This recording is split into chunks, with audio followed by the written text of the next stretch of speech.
আমরা হচ্ছে বাইরে প্রচণ্ড পরিমাণে রোদ্দুর, এত কষ্ট হচ্ছে যে আমরা আর রাস্তায় রাইড করতে পারছিলাম না। সেই জন্য আমরা একটা হোটেল অ্যান্ড রেস্টুরেন্টে ঢুকেছি, একটা রুম নিয়েছি। রুম নিয়ে স্নান টান করে এই ভাত, আলু ভাজা, ডাল, পাঁপড় ভাজা, এইসব মানে সিম্পল একদম খাবার দাবার খাচ্ছি। খেয়ে দিয়ে একটু রেস্ট নেব, শোবার ইচ্ছা আছে। পেঁয়াজ পকোড়া আর চাটা আমি নিয়েছি, সস দিয়েছে। এই যে কিছু বলছো?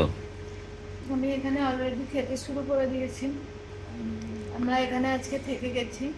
এখানে বলতে হোটেলটা যেন কি নাম ছিল, কি কেবি। বিকে বিকে বিকে বিকে বিকে নয়, কেবি। কেবি, হ্যাঁ। কেবি রিসর্ট অ্যান্ড হোটেল। হ্যাঁ, আজকে সকালে মানে আমরা তো সারা রাত গাড়ি চালিয়েছি, ওই মাঝখানে কয়েক ঘন্টা পাম্পে রেস্ট নিয়েছিলাম, ওটা বাদ দিয়ে। তো সকালে 6:30 থেকেই রোদ উঠেছে এখানে। আর 6:30 থেকেই যা মানে রোদের রোদের তেজ ছিল, তাতে 11টার বেশি গাড়ি চালানোই পসিবল হয়নি। আমরা সাসারাম ক্রস করে মানে ওই বেনারস বারাণসীর খুব কাছে আছি, কিন্তু কাছেই আছি, মানে কিন্তু জাস্ট, যেতে হ্যাঁ, পারিনি। জাস্ট লু লেগে গেছে, প্রচুর হ্যাঁ। লু লেগে গেছিল, একদম কষ্ট হচ্ছিল, ওর গা গুলাচ্ছিল, বুক ধরপড় করছিল। হ্যাঁ, ওই জন্য ডিসাইড করলাম যে আজকের দিনটা আমরা এখানে কমপ্লিট রেস্টই নাইট নেওয়া স্টে হবে। করে নিই, একটু শরীরটা তারপর সুস্থ হবে। রাত্রিরে ভেবে দেখবো তারপর রাত্রিরে, হ্যাঁ। আগাবো না পেছাবো। আর সব থেকে বড় কথা হচ্ছে, আমরা যখনই যেখানে রাইডে বেরোই না কেন, রাস্তার মধ্যে আরও রাইডারদের সাথে দেখা হয়। একদমই তাই।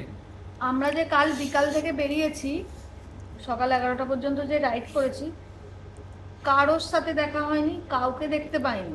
একজনকেও দেখতে পাইনি যে ওই গ্যাজেট পরে, মানে ওই লেগ গার্ড বা কোনো জ্যাকেট বা পরে বেরিয়েছে হ্যাঁ, যাচ্ছে বা বা কিছু যাচ্ছে লাগেজ নিয়ে।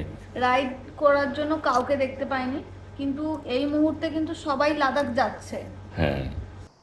নমস্কার বন্ধুরা, আমরা এবার কেবি রিসর্ট থেকে বেরিয়ে পড়েছি। আচ্ছা, তোমাকে শুনতে পাবে না কারণ ওটা সেপারেট মাইক আছে, আর মাইকটা আমার হেলমেটের মধ্যে আছে।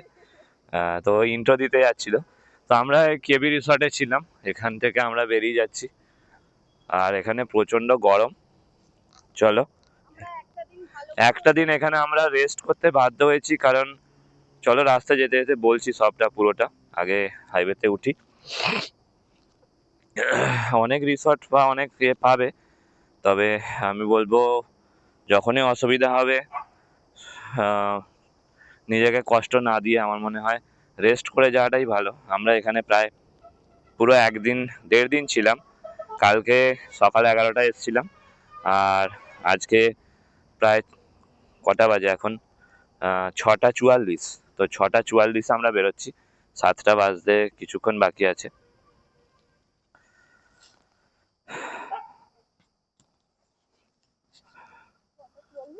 হ্যাঁ, হ্যাঁ।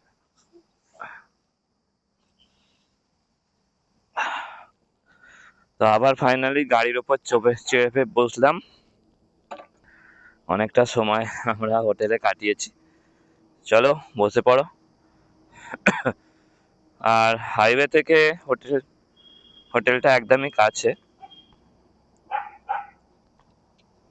বস, চলো আমরা আস্তে আস্তে বেরোই তাহলে। কোনো আলাদা ডেস্টিনেশন আমাদের নেই।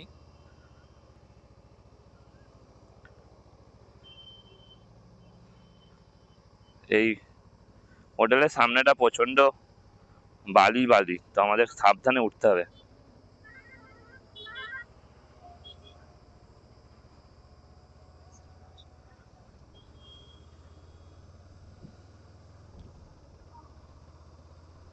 বেরিয়ে পড়েছি, কিন্তু এখনো প্রায় ভালোই গরম হাওয়াটা আছে।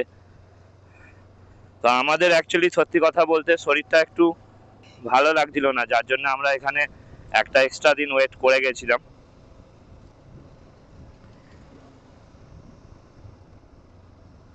আবার ফাইনালি হাইওয়ে ধরেছি এবং আমাদের এটা দেখা যাক আমরা কতটা রাইড করতে পারি। তবে ইচ্ছা আছে রাত্রিতে টানবো, রাত্রিতে টেনে টেনেই আমরা গাড়ি নিয়ে যাব ভাবছি। আর দিনের বেলা কোনোভাবে আমরা রিস্ক নেবো না, এখনো গরম হাওয়া আসছে, তো দিনের বেলা আমরা কোনোভাবেই রিস্ক নেব না ভাবছি। আমরা জাস্ট ইউপির বর্ডার এরিয়াতে আছি, আর একটুখানি গেলেই আমরা ইউপি পড়ে যাব। তো ফাইনালি আমরা অফিসিয়ালি উত্তরপ্রদেশে ঢুকছি। দেখো বড় করে ইয়েলো কালারের ব্যানার দেওয়া আছে, এ দেখো সাইকেলে হেঁটে যাচ্ছে ও, দেখে নাও, ওয়েলকাম টু উত্তরপ্রদেশ। ফাইনালি আমরা ইউপিতে ঢুকলাম। তবে রোদের মানে এখনো যা টেম্পারেচার আছে, এখনো আমার মনে হচ্ছে যে আরো 1 ঘন্টা পরে বেরোলেও আমাদের কোনো সমস্যা হতো না, মানে ভালো রকম এখনো হিট আছে। আর আমার গাড়ির ফগ লাইটটা ওই চাপাচুপি দিয়ে রাখা ছিল, একটু দেখছি নিচের দিকে নেমে গেছে ডান দিকেরটা, ওটা একটু কোথাও দাঁড়িয়ে আমাকে ঠিক করে নিতে হবে।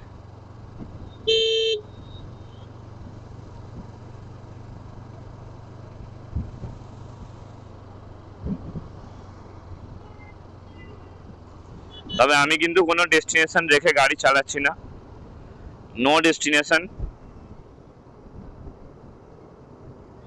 যা হয় যেমন হয় যতটা হয় যাব।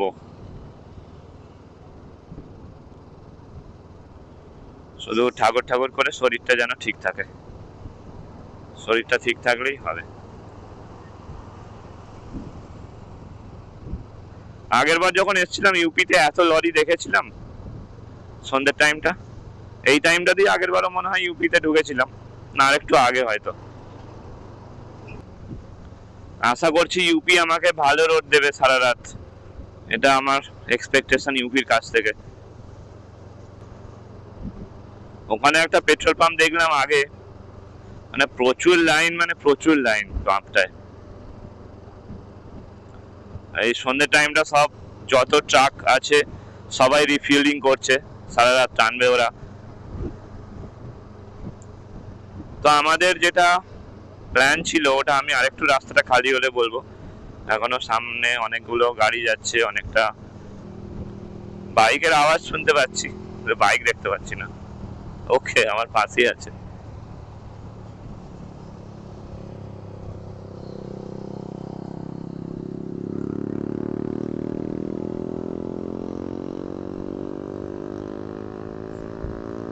তো বাইক লাভার পেয়ে গেছিলাম একটা, ওরাও হেলমেটে ক্যামেরা লাগিয়ে বেরিয়েছে।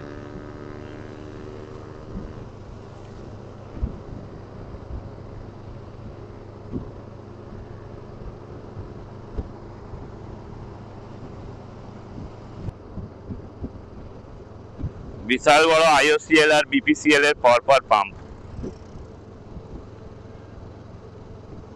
ও, এখানে তো পেট্রোল পাম্পই পেট্রোল পাম্প, প্রচুর ট্রাক, প্রচুর।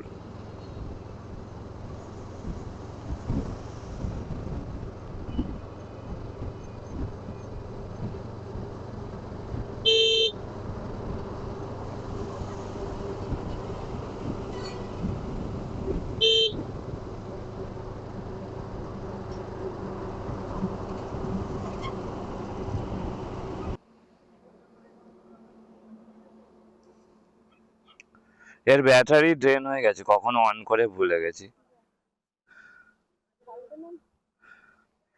আমরা এখন কানপুরের দিকে আছি, কানপুরের দিকে যেতে আর একটু বাকি আছে। এই পেট্রোল পাম্পটা আমরা ফুল ট্যাঙ্ক করালাম, আর আমি ক্যামেরা ব্যাটারি অফ করতে ভুলে গেছিলাম, তার জন্য পুরো ব্যাটারি ড্রেন হয়ে গেছে। এখন বাজে 12:27, আর এইরকম রাস্তায় কোথাও দাঁড়াবার সেরকম জায়গা নেই। আমরা কানপুরের দিকে যাচ্ছি, কানপুর এখনো 170 কিলোমিটার, আর 3 আওয়ার্স দেখাচ্ছে। আর কি বলবো, এরকম রোড থাকলে যেতে ভালোই লাগছে। আর আমার ক্যামেরার ব্যাটারিটা লো কি করে হয়ে গেল, আমার এত ইরিটেট লাগছে না। ব্যাটারিটাকে আমি 100% চার্জ দিলাম দুপুরে। যাই হোক, road is too good, too good. আচ্ছা, এটা কিন্তু গঙ্গা নদীর ওপরেই আছে। এটা যে কানপুরের দিকে যেতে যে গঙ্গাটা আছে যাচ্ছে, সেটা ক্রস করছি এখন। আর বাজে ঠিক 12:30, রাত 12:30। এখন বাজে রাত্রি 1:45, 12:45। আমরা এখন এসে পৌঁছেছি। কোথায় এসে পৌঁছেছি? আমরা এটা কোথায় পৌঁছেছি? আমরা এখন খাবার মানে ডিনার করার জন্য একটা জায়গায় দাঁড়িয়েছি। এটা অ্যাকচুয়ালি কানপুর থেকে ওই 162 কিলোমিটার ডিস্টেন্সে আছি। এক্সাক্ট জায়গাটার নাম এখানকার লোকই বলতে পারবে। তো আমরা অর্ডার করেছি যে হচ্ছে ডাল তড়কা আর হচ্ছে তন্দুরি রুটি। খাবো, খেয়ে এখান থেকে আবার বেরিয়ে যাবো। আর ভালো টাইমে আমি এটা পেয়ে গেছি, নাহলে এতটা রাস্তা যে আসছিলাম পুরো এই টাইপের মানে কোনো ফ্যামিলি রেস্টুরেন্ট কোথাও ছিল না। আর সেই জন্য এখানে কোথাও পেয়ে গেছি। দাঁড়াচ্ছিলাম। এখানে ফ্যামিলি আছে, এবার ভাবলাম দাঁড়িয়েই যাই এখানে। বারাণসী থেকে যখন বেরোলাম বারাণসীর রাস্তায় প্রচণ্ড কনজেস্টেড রাস্তা ছিল, হাই স্পিড ভেহিকেল প্রচুর ছিল। তারপর ওখান থেকে যত কানপুরের দিকে ঢুকেছি, রোডটা কিন্তু খুব দারুণ আছে, কিন্তু মানে একদমই মানে নির্জন বলতে পারো, মানে কোনো লোকালিটি বা সিটির মধ্যে কিন্তু নেই। আর এইটা আবার আমরা NH-19 টাচ করেছি, দেখা যাক এবার রাস্তাটা আগে কেমন আছে। তবে মনে হচ্ছে এরপর আগে হয়তো একটু কনজেস্টেড পাবো।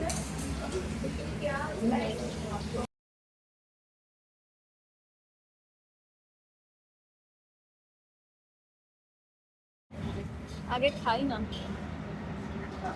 রুটি। আর এটা হচ্ছে কি গো? ডাল তড়কা। ডাল তড়কা। এখন পর্যন্ত একটু এটাই দেখা যাচ্ছে। আমরা ডিনার করে বেরিয়ে যাচ্ছি। আর এখন বাজে হচ্ছে 1:28। আর কানপুরের দিকে যাচ্ছি। কানপুর এখন 162 কিলোমিটার বাকি আছে। গাড়ির গতি এখানে খুব ভালো স্পিড আছে। আর পরপর একটা খাবারের দোকানও আছে দেখতে পাচ্ছি। চলো, ওম নমঃ শিবায়, জয় মা দুর্গা।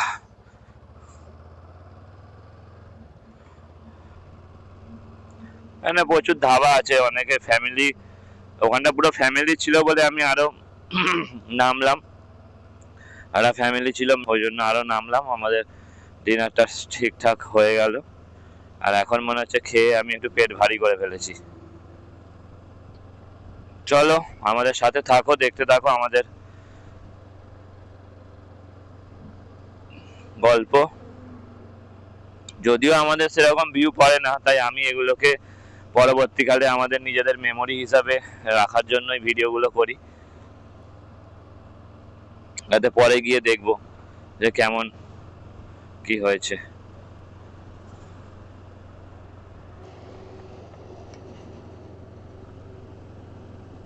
এখন বাজে 2:40। আর আমরা এখনো কানপুর থেকে 10 কিলোমিটার দূরে আছি। আর রাস্তা আগের থেকে একটু ডাউনগ্রেড হয়েছে। রাস্তা আগে যতটা মসৃণ, যতটা সুন্দর ছিল, এখন তার থেকে একটু অমসৃণ আর লোকাল এরিয়ার মধ্যে ঢুকে পড়েছে। তো লোকাল এরিয়া মানে বুঝতেই পারছো।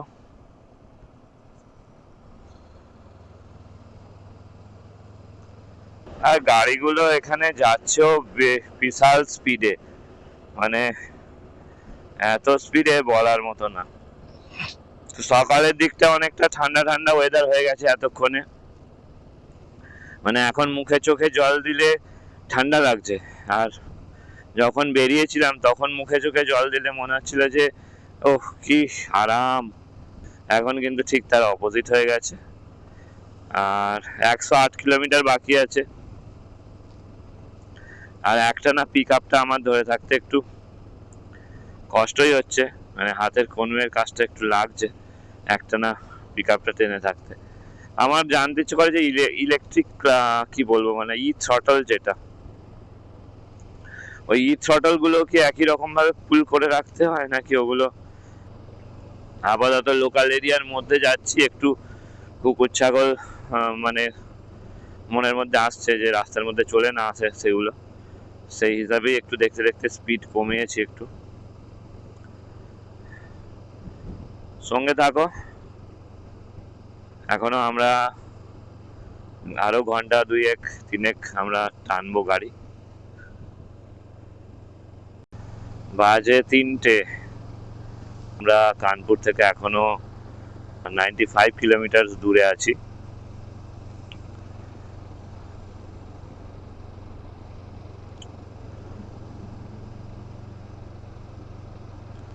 যদি এরকমই থাকে তাহলে এক্সপেক্ট করা যেতেই পারে যে সকাল হতে হতে আমরা কানপুরে কোনো একটা হোটেল নিয়ে নেব, তারপর সারাদিন ঘুমানো, আবার সন্ধ্যেবেলা বেরোবার চেষ্টা হবে। সচ বলতে তো এখনের যে ওয়েদারটা আছে না, এই ওয়েদারটা ফাটাফাটি। এই ওয়েদারটা থাকলে গাড়ি চালাতে কোনো সমস্যা নেই, হাওয়াটাও খুব সুন্দর লাগছে, ঠান্ডা, কোনো হিট ওয়েভ নেই, রাস্তায় অনেক গাড়ি নেই, ভালো লাগলে যেতে। শুধু একটা প্রবলেম হচ্ছে, সেটা হচ্ছে একটু হালকা ঘুম ঘুম পাচ্ছে, যার জন্য একটু নিজের সাথেই কথা বলছি যাতে ঘুম না আসে। কারণ দেখতেই পাচ্ছ রোডে আর কেউ নেই। হ্যাঁ, পিছনে আগে কিছু লরি আছে, বাট ওই পর্যন্তই। তবে একটা জিনিস বলবো, যারা লরি চালায় তাদের কিন্তু মানে দাদ দিতে হবে, তাদেরকে বাহবা দিতে হবে যে তারা সারা রাত একভাবে কনস্ট্যান্ট একই স্পিডে গাড়ি টেনে যাচ্ছে, না মানে কমাচ্ছে না বাড়াচ্ছে। যেমন আমরা যেমন কি মাঝে মধ্যে 50 হচ্ছে, মাঝে মধ্যে 60 হচ্ছে, হ্যাঁ, কিন্তু ওরা দেখো একইভাবে গাড়িটা চালিয়ে নিয়ে যাচ্ছে। তো ওদেরকে বাহবা দিতেই হবে, সত্যি বলছি। দেখি এখানে কি দেখাচ্ছে। এখানে দেখাচ্ছে দিল্লি 561 কিলোমিটার আর কানপুর সোজা। Fatehpur 11 kilometre, but we don't need to go Fatehpur. Delhi আমাদেরকে যেতে হবে, দিল্লির পাশ দিয়ে হলেও আমাদেরকে যেতে হবে। দেখা যাক, কালকে ডিসাইড করব কোথায় যাওয়া যায়। এখন ঘড়িতে কটা বাজে? এখন ঘড়িতে বাজে 3:50, আর আমরা কানপুর থেকে এখনো 60 কিলোমিটার দূরে আছি। একটা পেট্রোল পাম্পে দাঁড়িয়েছি, ও ওয়াশরুম গেছে। আর যদিও এখানে আমি পেট্রোল হয়তো নেব না, কারণ আমার আছে অলরেডি।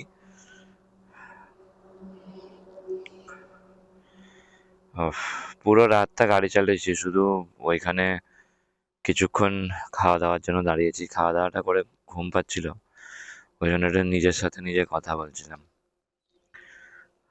ও আর এখানে আর একটা জিনিসও দেখতে হবে আমাকে, একটু হোটেলটা দেখে নিতে হবে, নাহলে আর একদম ডাইরেক্ট হোটেল মারবো এরপরে। ঠিক আছে, চলো, রাস্তায় আছি, তোমরা আমাদের সাথে থাকো।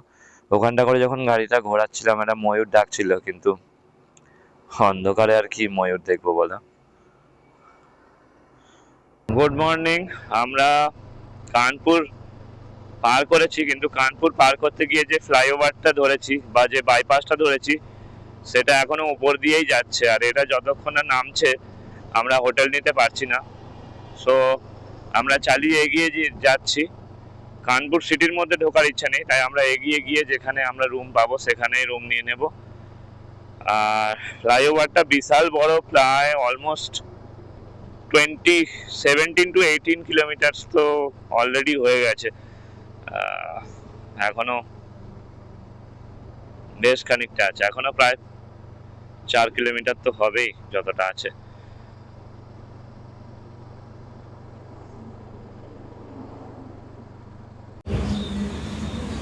এখন বাজে সকাল 6:30। আমরা একটা হোটেলে স্টে করে গেছি, বাইক রেখে দিয়েছি। ত্রিপাঠী হোটেল, বাইক রেখে রুম নেওয়া হয়ে গেছে। এবার আমরা কিছু টিফিন করে নেব, টিফিন করে নিয়ে তারপর একটু বিশ্রাম নেব। কতটা কি ঘুমাতে পারবো জানি না, দিনের বেলা তো ঘুম আসবে না, এটা একটা হচ্ছে প্রবলেম। গাড়িতে তো রাত্রিরে খাওয়ার পর প্রচন্ড পরিমাণে ঘুম পাচ্ছে। আর সকালে এখানে ব্রেকফাস্টে নিয়েছি আলু পরোটা, আলু পরোটার সাথে এখানে চাটনি আচার এইসবই পাওয়া যায়। ওর একটা আমার একটা, এটা দেখেও ও ভাবছে যে পুরোটা খেতে পারবে কিনা।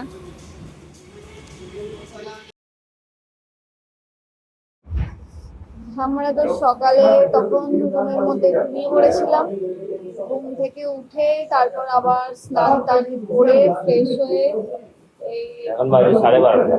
12:30 বাজে। এই কাছেই একটা মেডিসিনের দোকানে গিয়েছিলাম, ওআরএস নিয়ে এলাম আর কলা কিনে এনেছি। আর একবারে এখন লাঞ্চটা করে নিয়ে তারপর আবার রুমের মধ্যে চলে যাবো। বাইরে প্রচন্ড রোদ্দুর, আমরা সানগ্লাস করে ছাতা নিয়ে সামনে মানে কাছে ওষুধের দোকানটা ছিল, তাও গেছি এসেছি, তো আমার যেন মনে হচ্ছে মাথাটা অনেক ভারী করছে। এই রোদ্দুরে ওরা সবাই রাস্তার মধ্যে কি করে যাচ্ছে আসছে সত্যি বুঝতে পারছে না। প্রচন্ড রোদ্দুরটা প্রচন্ড কষ্ট। वो यहाँ का लोग है, उनको ये हैबिट है। जैसे बरसात মানে বৃষ্টিতে আমাদের অসুবিধা হবে না, কিন্তু এরা যদি আমাদের এরিয়াতে যায় আর বর্ষাকালে যায় তখন কিন্তু এদের এদের পছন্দ হবে না। পছন্দ হবে না। এই খাওয়া দাওয়া করে নিই, তারপর রুমে গিয়ে আবার একটু রেস্ট নেব, রেস্ট নিয়ে আবার সন্ধ্যেবেলা আমরা বেরোবো। খাবার অর্ডার করে দিয়েছি।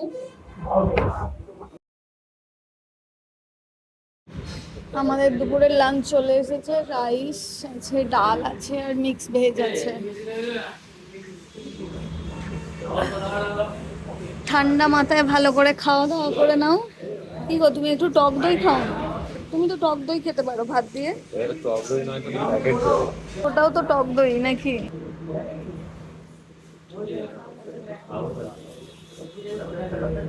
লস্যি হচ্ছে লস্যি।